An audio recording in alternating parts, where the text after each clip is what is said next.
Hello. Happy New Year. I wanted to tell you what the five biggest things that I learned in 2015 were. Um, one, happiness is not anything but a mindset, and happiness comes from being cultivated. Our intentions create our perception of reality. What we put energy into is what energy we get back.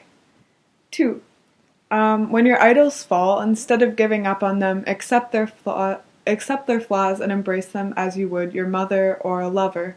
Mentors and idols must fail us in order to truly teach us. Our parents of the world must care for us and support us, and ultimately fail us. We must confront reality rather than stop contemplation at the level of ignorant forms of idealism. Kill the Buddha. Become like a bodhisattva to those who fail you. 3. Coming to terms with reality does not necessarily equate to being disappointed. There is more out there than physical reality, and making reality doable depends on how much intention and value we put into things of life. Reality, as we know it so far, is dependent on causality, and we must make mistakes to grow. There is a mountain, then there isn't, then there is. It's okay to cut loose and live a little. 4.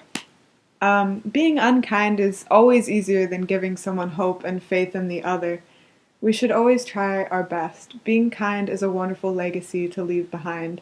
Being kind, while also being realistic, will never fail you. And 5. Love makes no promises. Relationships will never stay the same. Falling in love happens at its own will. Life is beautiful. Things will always fall into place. Things will always fall out of place. An authentic life comes from living one that you imagined. The journey awakens the soul. The expedition makes one alive. Learning never stops. The journey is always going. We must walk the journey or die at the distance from it. Death in life is worse than death after life.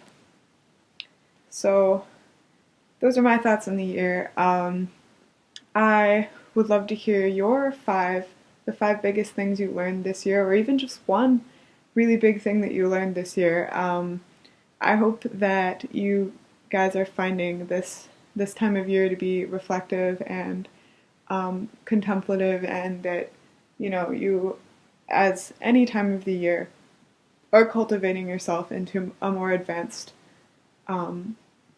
version of yourself. So, yeah, have a great year, and yeah, I hope intentions are flowing all year, not just in January and at the end of December. All right, so have a blessed day, and I hope good intentions fill your day.